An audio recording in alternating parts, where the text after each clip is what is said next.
Селям алейкум, з вами Краймія Vox Live, я Андрій Куликов. У мене надзвичайно цікавий і корисний для багатьох із нас гість Денис Чистиков. Він заступник постійної представниці президента України в Криму. І будемо говорити про те, що мені останні 2 тижні доводиться чути від своїх друзів, які походять з Криму. Вони походять з Криму зараз на вільній території України і кажуть, що дедалі важче, а іноді неможливо додзвонитися до родичів у Криму. Я, як людина, яка давно нікому до Криму не дзвонила, скажу чесно, от не знаю, це випадкове, пане Денисе, чи це масово вже? Слід відзначити, що це явище є масовим, і це вже визнає сама окупаційна адміністрація. Тобто вони обмежили свідомо швидкість інтернету у мобільних операторів. Як вони пояснили, що вказане обмеження пов'язане з безпековим зв'язку з можливою передачею силам оборони інформації під час атак. Але якщо взяти досвід окупації, особливо після повномасштабного вторгнення, то це є свідома політика, яка звужується і до того, щоб повністю контролювати людей на тимчасово окупованих територіях. І тут слід відзначити не тільки про безпеку, а й про взагалі по погіршення соціально-економічної ситуації і настрою населення, які проживають на окупованих територіях.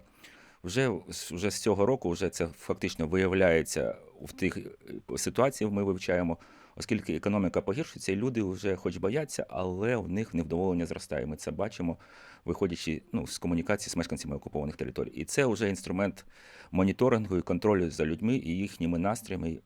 Також те, що ця ситуація є актуальною для них і контроль, ми побачили з того, що вони черпають інформацію під час перетину адміністративної межі, хоч і вони сказали, що приєднали до тимчасово окупованої території Херсонської області, але фактично там кордон лишився і там перевіряють.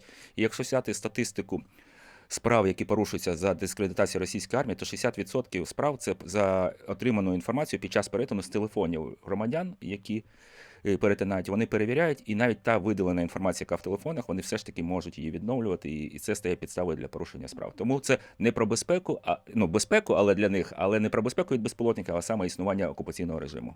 Пане Денисе, а йдеться лише про мобільний зв'язок у такому звичному телефонному вираженні, чи це так званих месенджерів, чи по-нашому повідомлячів теж? Тут слід розділити на декілька категорій. Вони обмежують можливості функціонування інших альтернативних месенджерів, тобто забороняючи їх, або обмежуючи доступ, або швидкість, і це ускладнює комунікацію, умовно, вже на окупованих частинах Херсонської області обмін відбувається за такими WhatsApp, телеграмами, сигналами лише текстово. А Viber, до речі? Viber, не скажу, також він встановлений, але також є проблеми, і вони зараз обмежують спеціально для того, що вони хочуть створити єдиний месенджер. І цей єдиний месенджер, він має широкими можливостями, умовно, повноваженнями. Вони його вводять як офіційний державний, що навіть при його завантаженні через Android, він отримує широкі повноваження, виходячи з іншими програмами, тобто навіть широкий доступ до тієї інформації, яка зберігається на пристрої, куди він завантажений. Тому вони ще якось існують, інші альтернативні, але їх значно обмежують, щоб покращити можливість комунікації через цей пристрій, щоб більшість громадян користувалися саме ним. От мої друзі саме звертали увагу на те, що через WhatsApp і Telegram важко. Вони чомусь про Viber сигнал не згадували. Це особлива увага у росіян до цих 2 месенджерів? Чи як? Тут слід відзначити, що ще раніше була інформація, що Viber, він контролюється росіянами, тому при комунікації з окупованої території наші громадяни ним не користуються. Ага. Це виходить з того, тому його не згадують. Не те, що він там складно, а просто... Але ж про Telegram уже стільки сказано. Так, слід відзначити, знову ж тут треба розподіляти інформацію, яка обмінюється. Побутове спілкування, воно можливе, але і воно вже несе небезпеку. Ми не говоримо про спілкування, якщо передача інформації, сили оборони, а це просто побутове.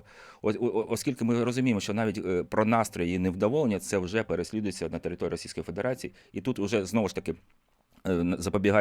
забігаючи наперед, що спілкуючись з рідними на окупованих територіях, не дивлячись на всі засоби, які ми, можливо, зараз обговоримо, треба все ж таки уникати тем, щоб не нанести їм шкоду.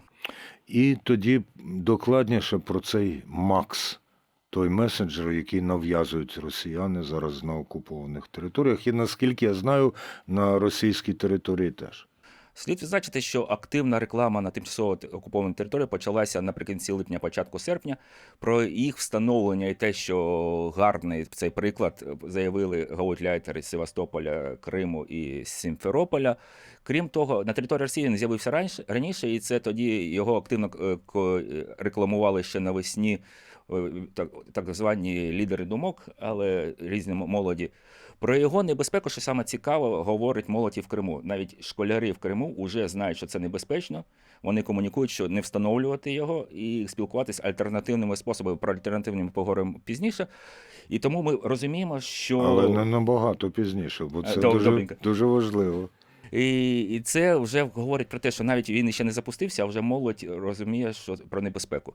Слід відзначити, що, як я вже зазначив, він отримує широкі повноваження доступу до інформації, і не тільки під час його використання, а навіть в фоновому режимі, тобто коли ви користуєшся іншими пристроями або дзвоните звичайним розмову, а також при розмові навколо він може контролювати інформацію, збирати її і передавати умовно тим власникам, тобто безпосередньо державі, яка в подальшому може використати. І тут слід, знову ж таки, для того, щоб використовувати його, максимально відтягувати його встановлення, але ми розуміємо, що... А це можна? На даний час так, але вони все більше прив'язують до цього пристрою різних державних функцій, повноважень, і подальшому без його існування фактично людина не зможе.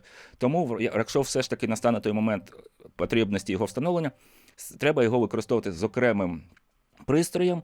І інше, що ще рекомендують, готуючись до цього, не під'єднують його до Wi-Fi домашнього, оскільки, хоч і Росія має доступ, умовно, до домашніх мереж, але це більш складний. А коли ви приєднуєте, він одразу сканує, які пристрої приєднувались, і тобто одразу вивчає інформацію. І плюс це додає його, вона автоматично, вона створює умовно електронну картку користувача, і вона додає до електронної картки, тобто який в нього Wi-Fi, і які ще пристрої приєднували до вказаного Wi-Fi. Тобто це збір інформації і систематизація. Тобто, коли ви Wi-Fi користуєтесь вдома іншими пристроями, провайдер дає доступ Російській Федерації, але поки вони не систематизують. А ВАКС вже має можливість приєднувати всю інформацію про користувача, в тому числі про Wi-Fi і пристрої, які там приєднувалися. А от коли людина купує новий мобільний телефон, як туди потрапляє цей МАКС? Чи він встановлюється одразу, коли його продають? І, до речі, я от просто не знаю російський ринок. Там іноземні моделі які? Китайські, американські? На даний час, умовно, це є китайські моделі в більшості, є ринок, умовно, нелегальний американських, умовно, компаній також. Щодо встановлення, вже йде обговорення про те, що при покупці телефону вже автоматично має бути. Поки це не є на рівні закону обов'язкового, і поки люди самі встановлюють, але вони вже передбачають таку можливість, що вже при наявності це буде базове. Оскільки вже зараз існує, що при купівлі телефону там у них завантажені Яндекс і інші програми, які завантажуються безпосередньо, поки самі компанії як реклама, умовно, оскільки Яндекс їм проплачує, а в іншому випадку тут може бути як зобов'язання. І тут, знову ж таки, про контроль слід відзначити те, що вже фіксувалося. Що, умовно, навіть якщо ви заходите про домашній Wi-Fi, також, щоб люди розуміли, якщо ви заходите вночі і тривалий час знаходитесь в інтернеті домашньому, а особливо, якщо в цей час ідуть атаки на Крим, це вже є підставою для перевірок російських правоохоронців. Вже було неодноразові випадки, коли вони не приходять до вас безпосередньо, вони приходять до сусідів і починають вивчати, а хто у вас живе поруч і чим він займається. Тобто це також говорить про рівень моніторингу інтернету і інтернет-мереж на території тимчасово окупованого Криму. Ну, а тепер про те, як уникнути цього, якщо це взагалі можливо. Повністю на даний час, взагалі це є небезпечним, і 100% гарантій давати ніхто не може. Як я вже зазначив, ми говоримо про побутове спілкування з рідними на окупованих територіях, тому уникати тем, які є сигналами для Російської Федерації, і намагатись вести побутові розмови. Крім того, слід відзначити, що можуть виникнути випадки, як вони вказують про те, що повністю вимкнути інтернет зі світом. І тут треба про альтернативні способи зв'язку, у тому числі і вже, як ми бачимо, повертаємося до емейлів, тобто створювати родинні емейли і не відсилати інформацію, а зберігати в черновиках. І тобто мати доступ родин і читати отаким... Це давній такий спосіб, і ми його згадуємо тепер. І тепер треба, повертаємося. І що саме цікаве, який рівень страху на території Криму росіяни, щоб прорекламувати МАКС, Вони провели опитування, продемонстрували, що всі погоджуються на обмеження інтернету. Це добре, це безпека, але ми розуміємо, це не про безпеку, це про страх людей, які проживають на вказаній території. Друге, як я вже зазначив, це використання не встановлення Макса з тими месенджерами на той пристрій, де є інші месенджери, з якими ви комунікуєте. Крім того, намагання використання телефонів з публічними Wi-Fi, але знову ж ми не поширюємо якусь інформацію, навіть це не закрита інформація, але яка є сенситивна для Росії. І спілкування саме в Wi-Fi, які є публічними, тобто там більш складне і більш тривале відстеження. Тобто вони можуть, але це більш тривалий період, тому комунікувати через публічні. Також є, як користується молодь, і це також на шкоду є і Україні були випадки, що є ігри, де є чати, і можна в цих іграх гратися і паралельно комунікувати з рідними і обмінюватися інформацією. Там вже більш вільна і вона складніше відстежувати. Але це також як спосіб комунікації з рідними. Але це, знову ж таки, є інші способи, які відомі, умовно, ті, хто все ж таки обмінюється іншою інформацією, але про неї говорити не можна, оскільки, якщо її озвучити, то зразу ж це і протидія. До речі, слово «чат» нагадує мені про Zoom. Яка політика Росії відносно Zoom? От, якщо чесно, офіційно вони його не забороняли. Інформації про те, що доступу немає чи інші якісь скарги немає. Але разом з тим, що ще... якщо вони зменшують швидкість інтернету, то, звісно, це вже перетворюється на не дуже зручний спосіб. Але інше, що Zoom саме створений для низької швидкості інтернету. Так, і саме і Китай комунікував його так, що це засіб, який дозволяє вам комунікувати при низькій швидкості інтернету. Оскільки ми знаємо, що така ж політика фактично паралельно проводиться і Китаю. І якщо взяти досвід, то і Росія його копіює, оскільки ще в 17-му році вони активно почали комунікувати про безпечні міста, про встановлення, як вони казали, інтелектуальних камер, які не тільки фіксують, але можуть встановлювати, що за особа, і контакти, і все інше. Зараз цю інформацію вони не поширюють, але те, що безпечні міста на території тимчасово окупованого Криму в великих містах будуються, це є факт, і це займається, як вже відомо, Міранда Медіа, відома компанія, яка фактично є структурою, яка контролюється федеральним ФСБ. Денис Чистиков, заступник постійної представниці президента України в Криму, людина обізнана не лише політично, але, як я переконуюсь, краще за мене обізнана технічно. Тому наступне запитання таке. От ви сказали, інтелектуальна камера, це, звісно, мені нагадує про штучний інтелект, про який зараз всі так захоплені. Ви радилися зі штучним інтелектом, як обходити ці російські обмеження? Скажу чесно, я багато дивлюсь зараз відео про штучний інтелект. Щодо цього не радився, оскільки все ж таки рекомендують не піддаватися. Штучний інтелект видає зараз, це не інформація, яка вигадується, це середній градус по палаті він знімає. І він не є адаптований до наших реалій, він може сказати середню.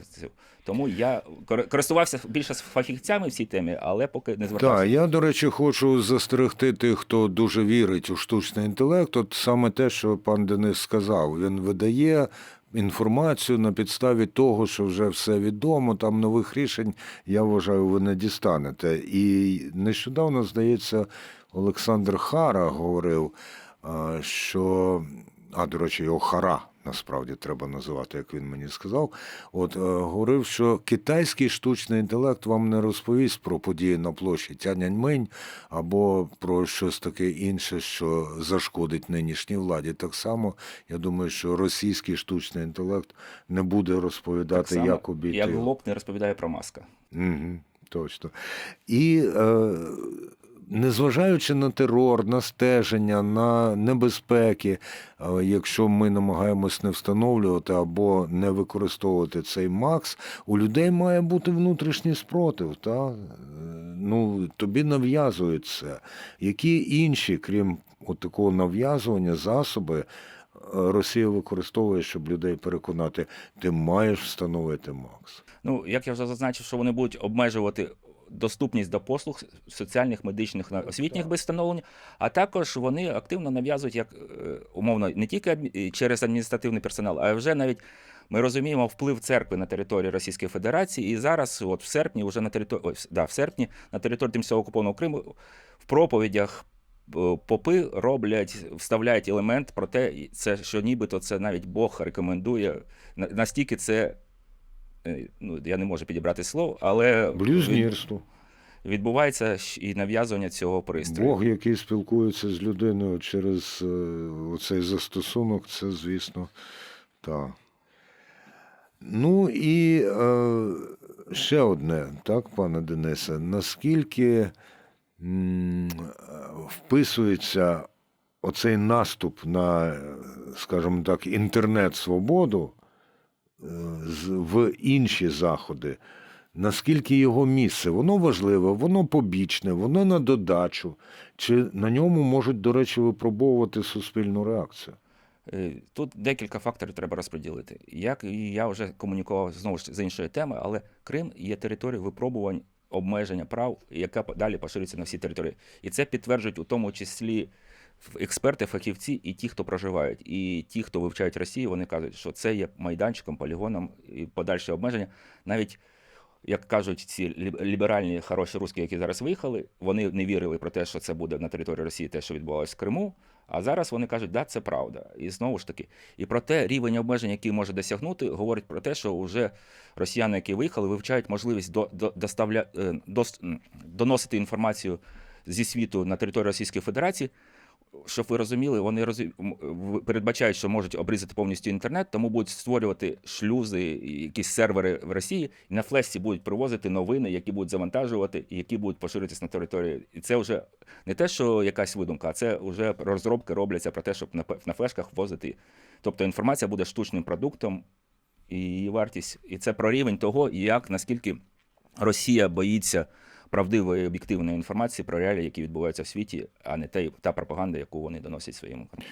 Дуже цікаво і показово те, на що звернув увагу Денис Чистіков, а саме, от, мовляв, дехто не вірив, що в Росії відбуватиметься те, що відбувалося в Криму. Ну так, ніби не Росія творила те, що відбувається в Криму. Логіка буває логікою, як... Я перепрошую за упередженість, але як у нас. І логіка буває поставленою невідомо в які умови, як це відбувається у них. Дуже дякую, пане Денисе. Дякую вам. Приходьте ще, коли стане ясніше і коли можна буде обговорити, в які способи обходити і не завдати при цьому шкоди нашим людям у Криму, приходьте, поговоримо Дякую, ще. обов'язково.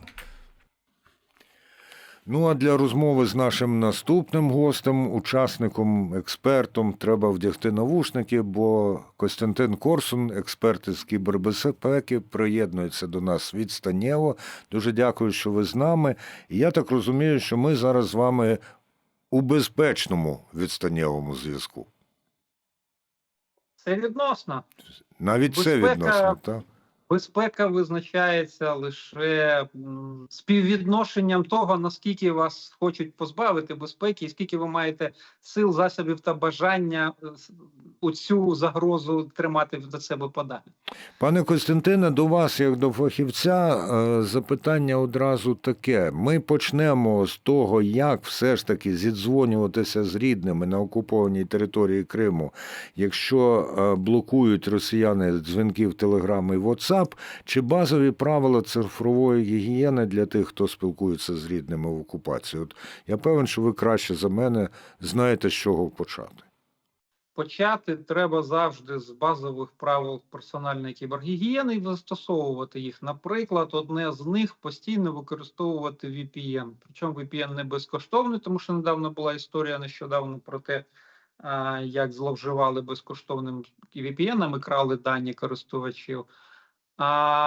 І ті самі дзвінки в WhatsApp і в Telegram, які заблокували на Росії на тимчасово окупованих територіях, вони прекрасно працюють, можна дзвонити з використанням VPN. VPN – це одна з з 5 базових правил, про які там постійно говорю на своїх тренінгах, постійно там у різних ефірах розказую про це, намагаюся донести. Але їх просто треба знати, і не просто знати, а виконувати. Ось VPN, наприклад, це базова річ, яку треба всім використовувати. Це слово знають усі, але поки що не всі вміють, чули, але ось настільки, щоб піти купити там $50 на рік, заплатити, встановити і постійно користуватися, знаєте, це поки що меншість користується цим насправді.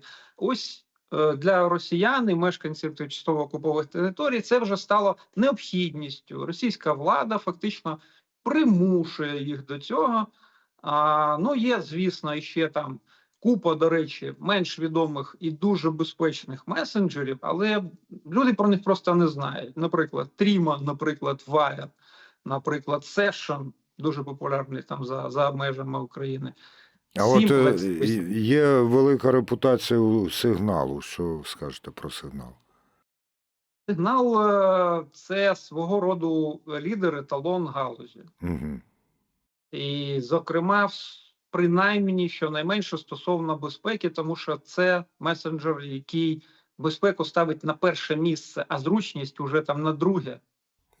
А при тому, що той самий Телеграм рівно навпаки. Так. У нього зручність на першому, а безпека десь там на 5-му місці. Так, коли мої закордонні друзі там з Канади або зі Сполучених Штатів кажуть, а ми Телеграм взагалі не знаємо, і в чому його перевага, я саме те й кажу, що зручність там б'є, по-моєму, всіх.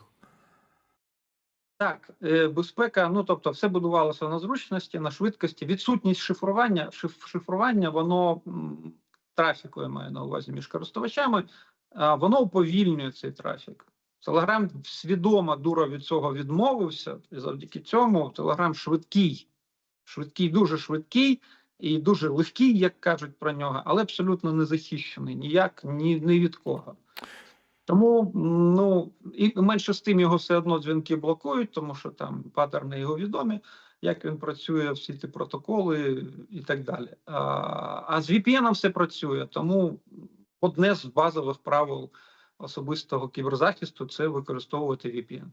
Ну і природа не терпить порожнечі, як кажуть. Якщо не можна користуватися, або Росія свідомо ускладнює своїм тим, ким вона урядує, в тому числі на окупованих територіях, спілкування через Телеграм і WhatsApp, значить, має з'явитися щось навзамін. І я от чую Макс та російський якийсь спеціально розроблений месенджер. Чому його називають фахівці небезпечним? Ну, по-перше, я хочу поправку зробити, що він мах. Пишеться російською мовою. А Чому? Він Чому пишеться, то він мах, але ми щойно от з Денисом Чистіковим говорили, і він каже, сам дивуюсь, чому вони його називають Макс. І я дивуюсь, тому не знаю, чомусь росіяни звикли до англомовного, але ж російською він пишеться мах. І, звісно... Тоді прочитати навпаки буде хам. Можна і так. Він розроблявся, фактично це розробка ФСБ, по суті своїй. Це від початку месенджер, створений для слідкування за усіма, хто його встановить, у нього там, ну, тобто це катастрофа з точки зору безпеки, приватності, конфіденційності. Він розроблений командою ВКонтакті, а ВКонтакті давно і дуже щільно підконтрольна спецслужбам Росії. І знов-таки блокування дзвінків у WhatsApp і Telegram зроблено саме для того, щоб таким чином загнати людей, користувачів, яких вони вважають якимось стадом просто, які треба заганяти. Ось вони, знаєте, ну, як собака навколо стада пригає, ось тут куснула, а вони побігли в інший бік, ну чисто рефлекторно. І так само діють більшість росіян, ось їм тут заборонили, а тут активна така нав'язлива реклама оцього месенджера державного офіційного МАХ, який з 1 вересня там взагалі десь буде вже обов'язковий, десь у держструктурах чи в банках, щось подібне. Тобто, з одного боку, як вони кажуть, кнут, з іншого типу пряник. Так, ось дивіться, який МАХ. Смачний пряник, насправді він гидкий. І знову ж таки, пригадуючи фольклор мого дитинства, я вам процитую: одним махом сімох побівахом. Або усіх побівахом. Отак. І тобто це заганяють просто.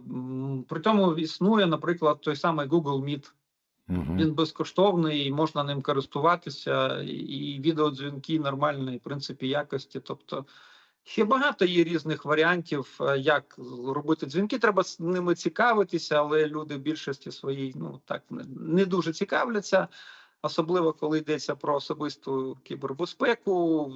Чомусь вважається, що то якісь десь хакери, вони десь там існують, і я проста людина, яким боком я до неї. І ось виходить так, що тепер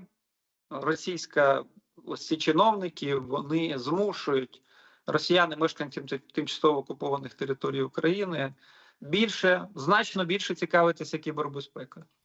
Як фахівець з кібербезпеки, пане Костянтине, а що ви скажете, зараз багато людей з будь-якої нагоди починають консультуватися зі штучним інтелектом.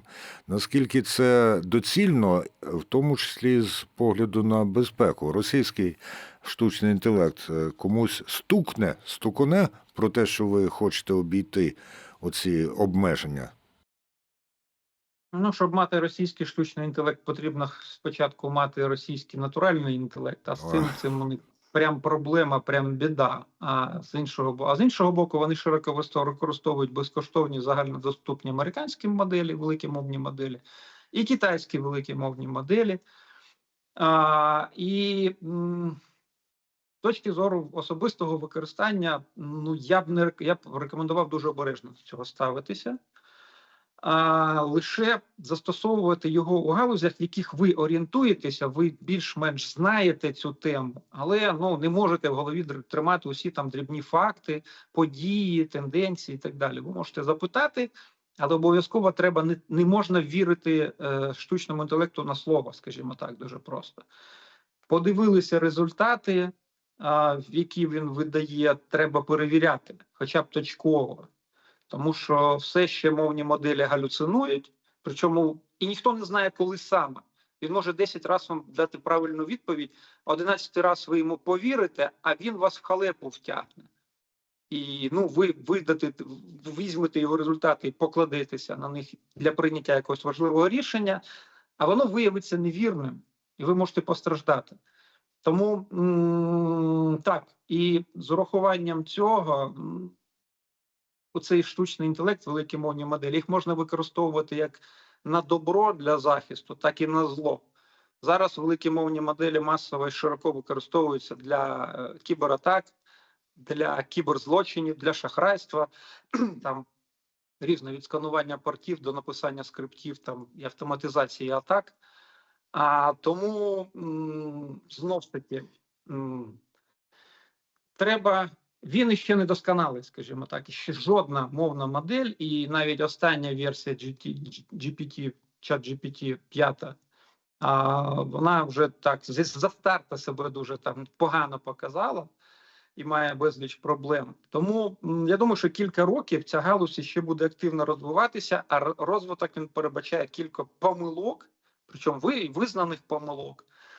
І, відповідно, я не рекомендую покладатися повністю на так званий штучний інтелект. Я не люблю цей термін, але всі так кажуть, а мені теж доводиться казати, тому що це великі мовні моделі, насправді. Я припустив це, почувши, як ви тричі, принаймні, використали це.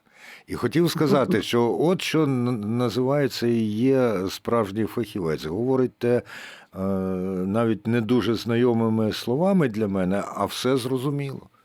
Все зрозуміло.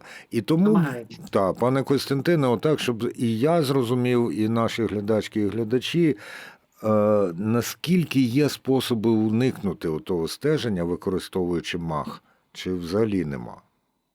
Нема фактично. Якщо ви встановлюєте, він одразу отримує такі привілеї в вашому смартфоні, які ви не можете вручну вимкнути. Я ж кажу, це просто можна розказувати багато, але якщо коротко, це катастрофа з точки зору і безпеки, і приватності, і конфіденційності, і можливості віддаленого слідкування. Тобто це, наполовину це вже не ваш смартфон стає, а це око ФСБ, і його рука, і його нога у вашому смартфоні. І навіть якщо він там він лежить і локнутий, тобто замкнутий екран, і це все одно якісь ризики доволі серйозні несе. Тому якщо встановлювати МАГ на свій телефон, то все, забудьте. Це вважайте, що за вами цілодобово спостерігає товариш майор. Ну і на сам кінець, якщо тільки не виникне додаткових запитань в результаті вашої відповіді, підсумуйте, будь ласка, які є безпечні або відносно безпечні альтернативи спілкування нас із друзями і рідними в Криму, і так само для них спілкування з нами на вільній території України? Ну, перш за все, це сигнал, Угу. але російська влада, вона заважає його роботі, як правило, хоча, це не просто, але вони стараються, знижують якість, так чи інакше. Але сигнал, це безумовно, він не заборонений наразі, наскільки мені відомо. Так само, як не заборонено використання VPN-ів. Тобто, повертаючись до питання про месенджери, перше місце – Signal, друге місце – швейцарська Trima, ну і там Wire, Session. До речі, я детально на моєму курсі там розказую безкоштовний урок там про месенджери, якраз про месенджери. А це можна просто знайти в Ютубі та набрати Костянтин Корсун і знайти? Ні, це не Ні. в Ютубі, хоча на Ютубі в мене кілька років лежали ці уроки для вільного доступу. Це в мене на платформі Udemy курс. І там якраз перший безкоштовний урок, 30 хвилин, детально про всі месенджери розказую. Ось. І, тобто це, іще раз, Signal, це швейцарська Trima. WhatsApp ми вже знаємо, що його блокують, відповідно, так? Але ще можна назвати Wire, Session, Simplex. Так. Google Meet, до речі. До речі, Viber. Viber використовує наскрізне шифрування, і чомусь він досі, у нього якась така неоднозначна репутація. Хоча у порівнянні з тим самим Телеграмом, Viber просто на порядок безпечніше, тому що він використовує наскрізне шифрування. У нього там є свої інші недоліки, але з точки зору ось безпеки, Viber – це значно краще, чим той самий Telegram, і тим більше, що це найбільш розповсюджений месенджер як на території України, і, думаю, там, наприклад, у тому самому Криму. Пане Костянтине, і все ж таки запитання виникає, тому що я якраз належу до тих, для кого Zoom кращий за Google Meet.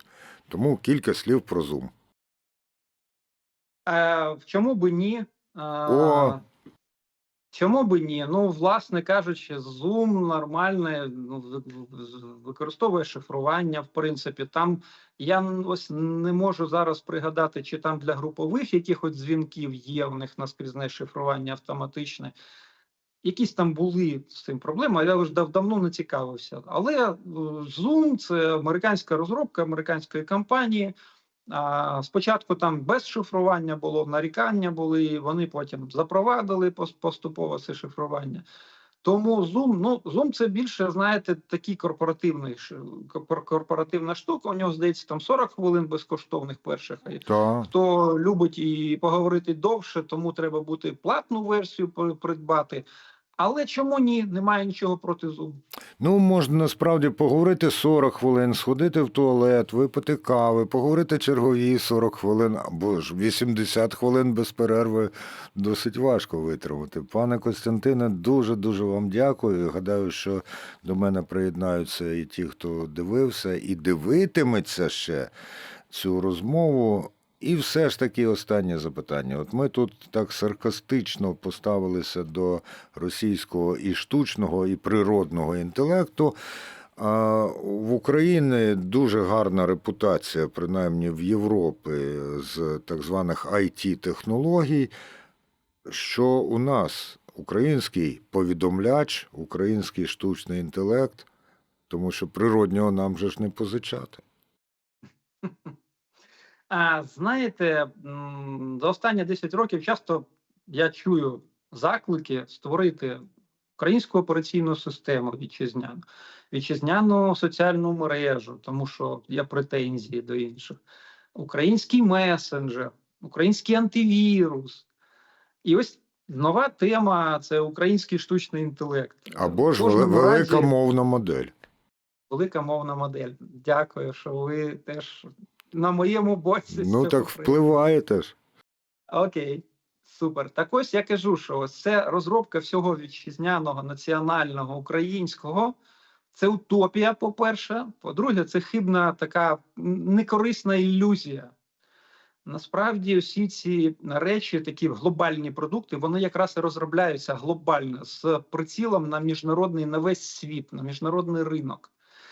А це по-перше, і звужувати до якоїсь однієї нації, там чи держави, чи території, це нерозумно, те так щонайменше. А по-друге, якщо ти вже глобальну версію розробляєш чогось на усіх користувачів: Бразилія, Індонезія, Південна Африканська Республіка, Ісландія, Японія, всі мають її використовувати, тоді це може просто витрати твої перекрито, принести якийсь прибуток. І друге питання – це колосальні витрати.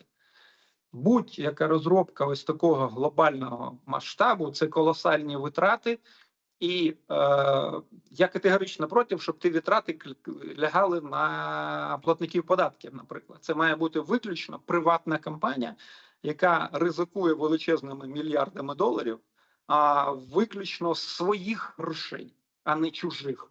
Тому мені дуже не подобаються останні заклики, що наше вітчизняне міністерство витрачає 5 мільйонів доларів на розробку штучного інтелекту. Це ризикована штука. Якщо вони витратять на це 5 мільйонів доларів, то це буде, напевно, світовий рекорд з ефективності вкладання грошей. Насправді ні. Тому що ось DeepSeek китайський, він вихвалявся, що 6 мільйонів доларів. Майже стільки ж, так? Угу.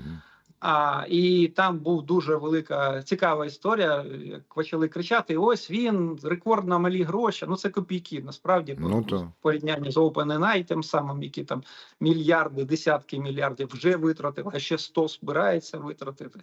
А тут якихось нещасних 6 мільйонів доларів, вони дивіться, як вона швидко працює, але дуже швидко з'ясувалося, що це елемент паразитизму такого є, тому що використовуються базові можливості все ж таки всесвітньо відомих великих мовних моделей, там і Грока, і здається, того ChatGPT, я не пам'ятаю, не точно не скажу. Тому, так, можливо, це буде на мільйон менше, ніж DeepSeek, наприклад, китайський, але це не факт, що за такі маленькі гроші можна досягти великих результатів. Як правило, великі результати досягаються великою кількістю зусиль, часу і фінансових ресурсів. Дякую вам за той час, за ті зусилля, які ви вклали у цю програму, і бажаю, щоб вкладення фінансових ресурсів у ваші підприємницькі зусилля також окупалося. Костянтин Корсун, експерт з кібербезпеки, був з нами у Crimea Vox Live. Дуже дякую тим, хто дивився. Поставте вподобайки, підпишіться на YouTube канал і все ж таки розшукайте ще в інтернеті Костянтин Корсун. У нього є чого повчитися.